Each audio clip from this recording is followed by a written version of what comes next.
What does it sound like? What does it sound like to have a family of Latter-day Saints, followers of Jesus Christ? A family with children. Typically, a household of Latter-day Saints has 5 to 6 children.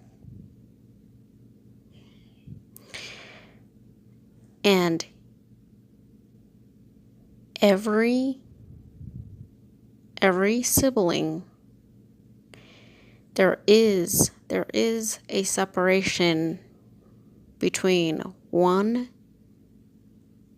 to 2 years of age. This means that there is that difference between the youngest siblings and the oldest siblings. How does it sound like to have those older siblings be known by the younger siblings as higher status underneath God, and having a responsibility underneath God, underneath the system of Latter-day Saints? To us, but to them, they are Latter-day Saints living with God and with older siblings that already have a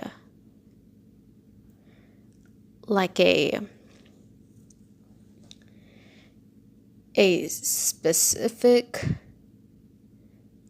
real, given power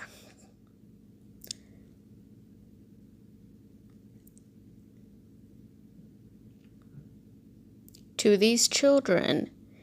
They don't even have to believe the hocus pocus words out here, and that's fine.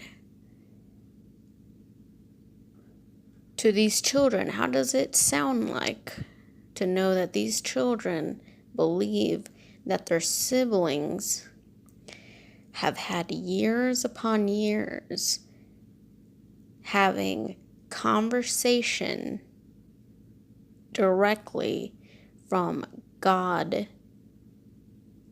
through what is given to them? Time at their temple, time in the seats of being given announcements in live form. These announcers with equal or more years of practicing connecting with Jesus Christ or other saints or God or other prophets,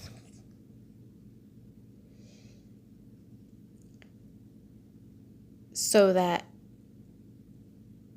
they are only speaking through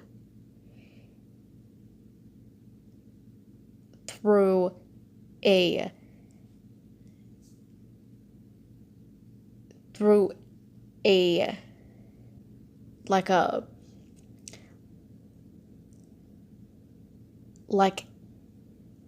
road, a street only of God and the saints. And these siblings, these younger siblings, are exposed to believing after so many generations. There's at least grandparents, parents, older siblings, and the youngest siblings, and then the newborns.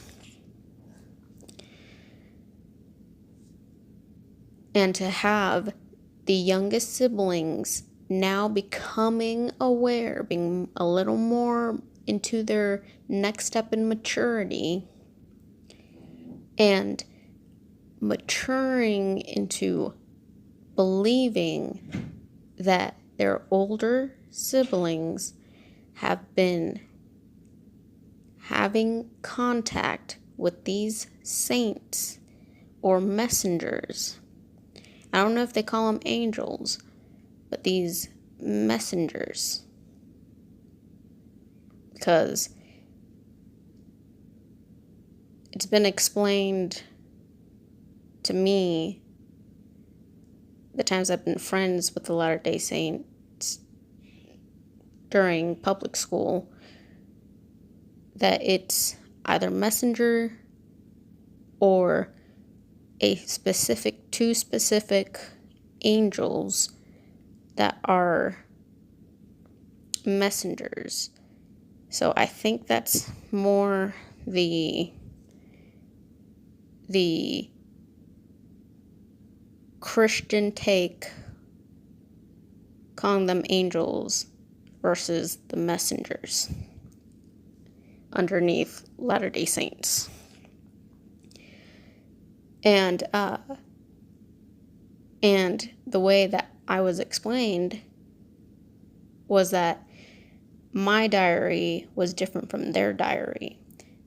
The diary and journal that I have is a description of what I'm living day to day, or my week, or my month, and throw in some feelings about how I had my experience, what it was about, and if I wanted to draw some pictures of the event or something that mirrored my feelings, then I could do that with my journal and my diary.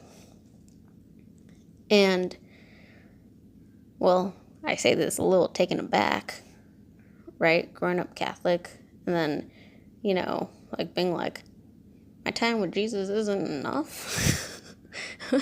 but like, my friend explaining that she wrote in her diary and prayed her own, like a live form to Jesus or to God, or a specific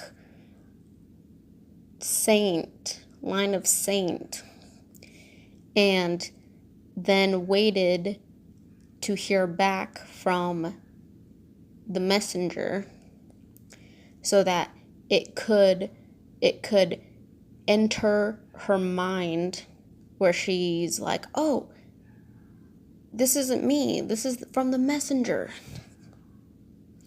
And then be able to retell it and write it in her book. Because I also met a woman years later, Latter-day Saint. She's a deaf individual. She's known as Tara. And she went through her own Latter-day Saint experience, because she's an individual, but she had the same method of belief. And I'm explaining this because they're from different wards, a different time period. Tara is much older, probably in her mid-40s, or now beginning her late 40s. And she also had that method, the same exact method, to then waiting on that messenger in her head and then writing it down in a journal or diary. And so then, she's like, well, a good translation to that for this modern time would be like receiving a message in your head through meditation. And like, I don't use that at all. I don't think that's a good method. That kind of freaked me out to hear that, because I'm like, you could become schizophrenic. And when I bring up meditation, I think of health and calming down your mind and doing the opposite of a schizophrenic mind and shutting down thoughts and feelings that are anxiety influenced, and to be in the present moment. And she was talking about the Latter-day Saints version of connecting, having a very direct personal connection to God and to these other, well, I call them make-believe, because they don't have a complete culture background on other culture saints or other culture, a history of a person that has lived a life believing in God, not just Jesus, God, and the other cultures. And the Latter-day Saints,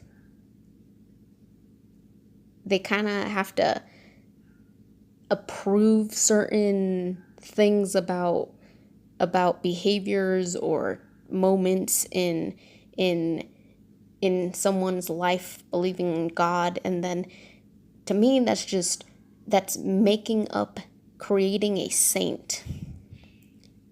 It's creating a saint and then finding the lifestyle similarities and then saying, okay, well, we'll use that name.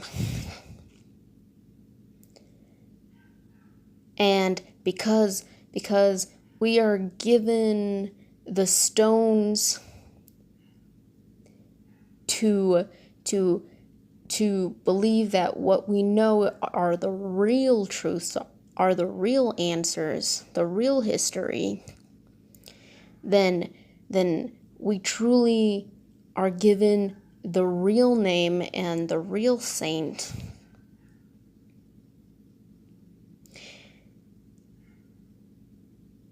And it made me feel really bad the second time that I heard this from this woman named Tara, because you can visually see that she's mentally deteriorating and having mental illness. And then either they really push past that and no longer cling on to that, or they keep it secret, and they do it on their own time, just like my friend in public school. Well, it's all the older LDS kids that I grew up with. And they take it to their private setting, and because they have such a dissonance psychologically from this modern life, and I'm 30 years old.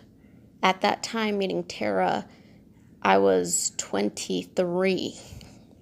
So that's 23 years of living a different world. Like I am like, if I was compared to one of these women or one of these men, I would have a back-to-back psychological connection with this materialistic world compared to the Latter-day Saints and the buildings they are in, and the clothes they wear, the type of food they eat, and their alone time and social time.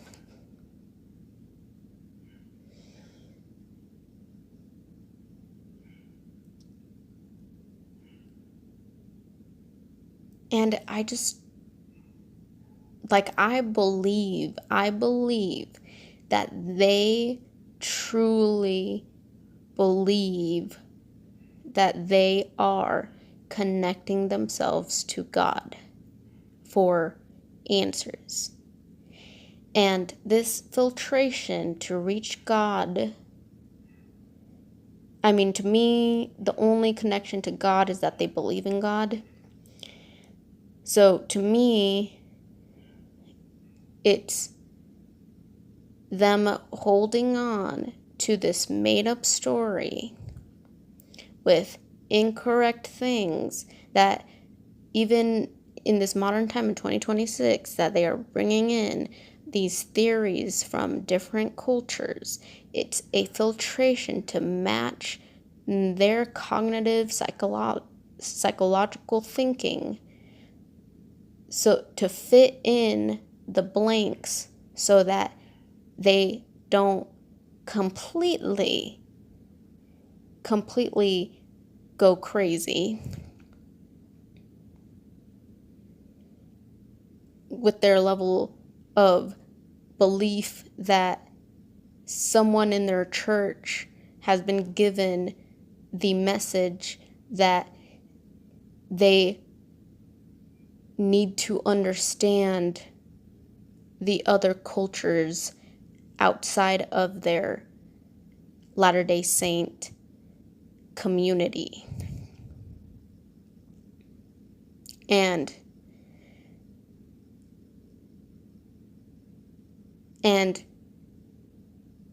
I say it's schizophrenia because this female that is 20 years, about 20 years older than my age group of Latter-day Saints, is showing schizophrenic behavior by explaining that she's now projecting visualizations of what she is being given by the messenger saint that she is reaching out to. So something in the details that she's written down throughout her day is being pigmented out into I think she said to her it was the mirror, and that the saints provide a different other feeling when they're outside, which is to feel the presence outside in the open air. And that is a big inflated brain with a story sensation.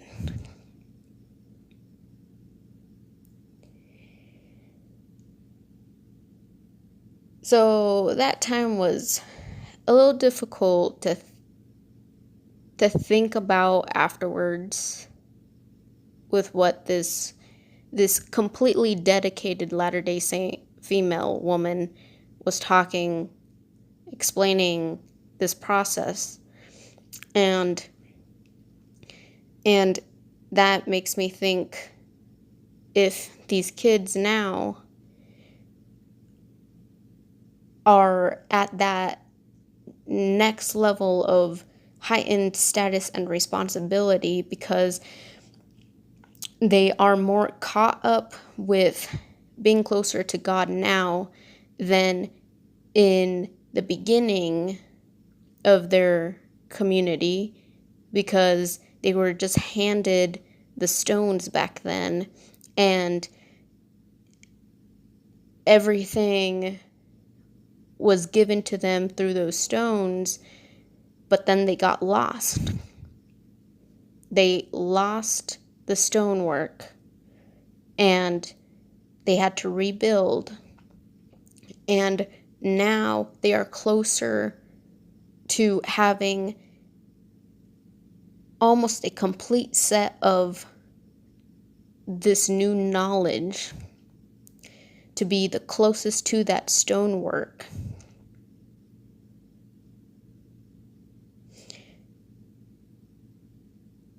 To me, that worries me.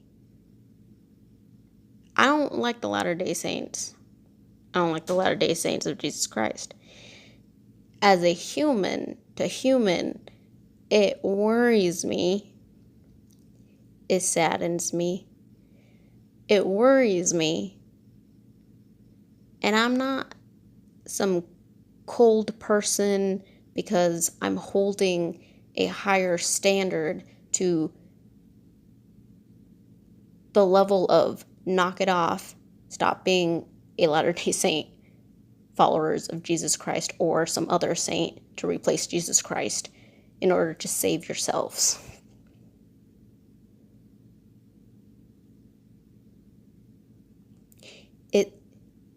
It worries me. It saddens me. It worries me to know that as much involvement and energy that it takes to be together and not lie to each other about how much they love or believe or understand God,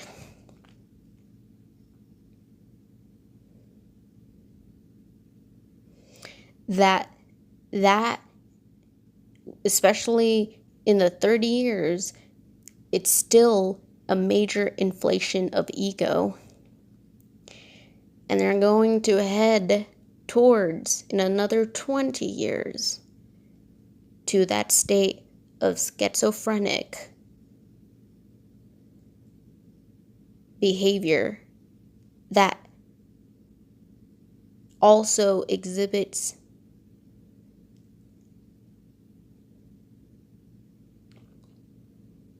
psychological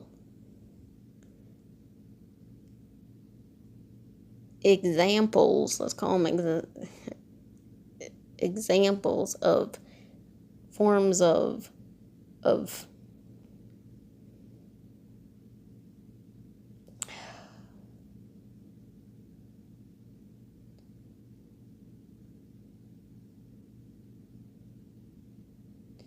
well, it's all, I mean, there's other forms of schizophrenia, but, you know, the basic forms of hallucinations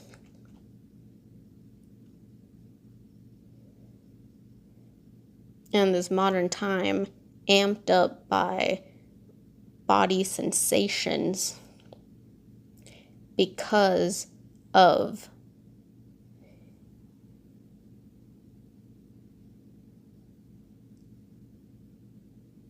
like just being surrounded by a group of individuals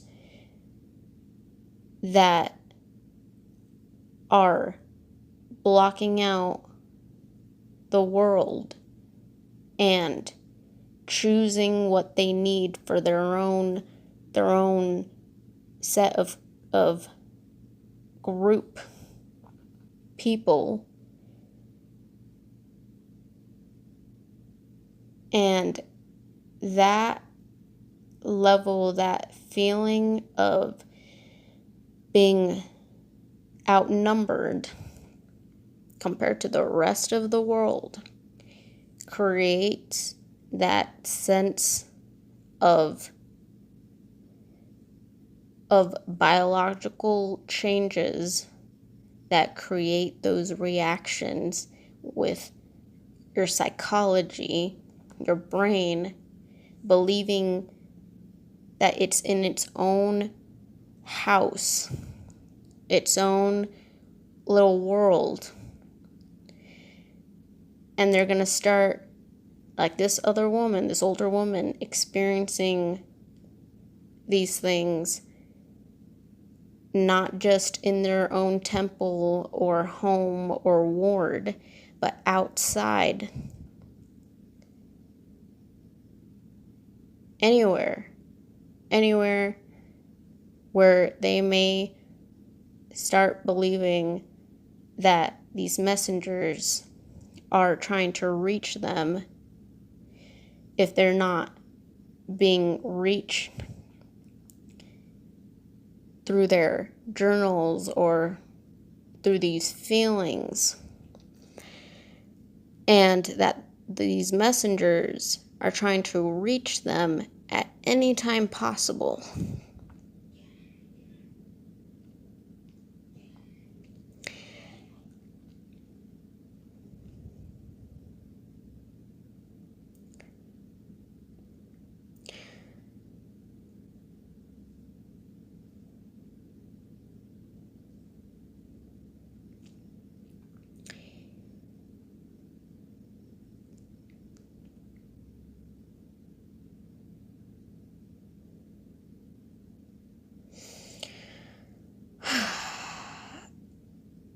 Those are super thin lines to have young minds or new minds in a subject, a grand subject, and added in depth with new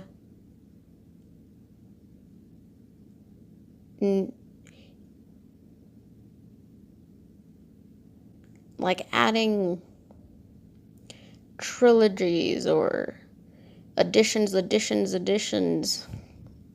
of a story, not just through a book, but through movies.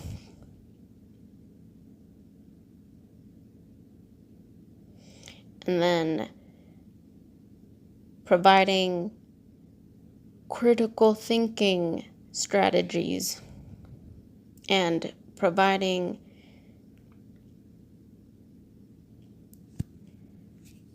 more authentication saying, yes, you are this level of depth talking to God.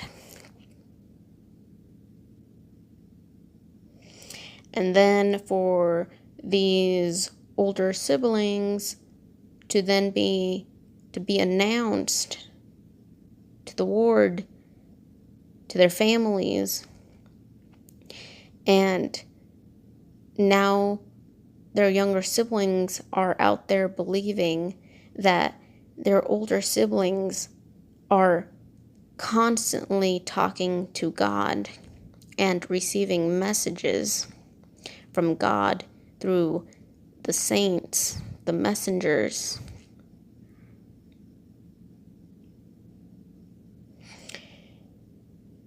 And my next worry is, well, what is that type of pressure going to do to the younger generation of Latter-day Saints?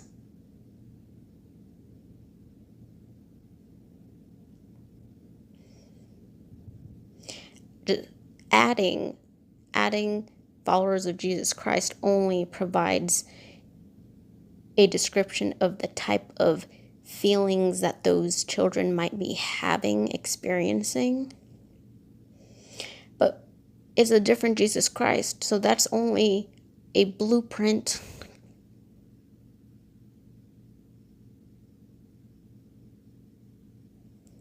for these Latter-day Saints that also have other forms of saints and prophets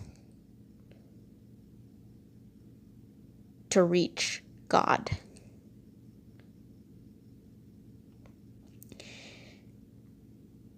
To me, they seem like radical extremists. People that are not Latter-day Saints that have lived this life with me believe they are radical extremists.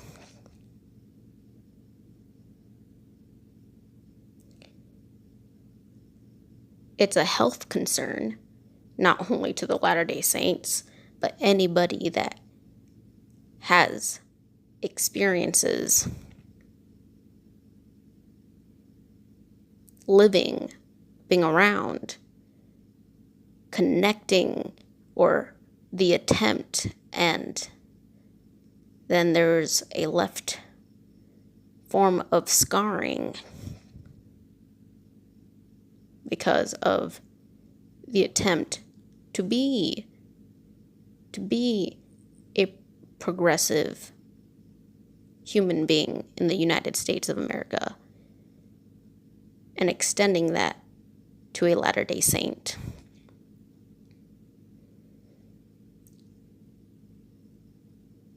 But we're not supposed to leave ourselves there inside with the Latter-day Saints.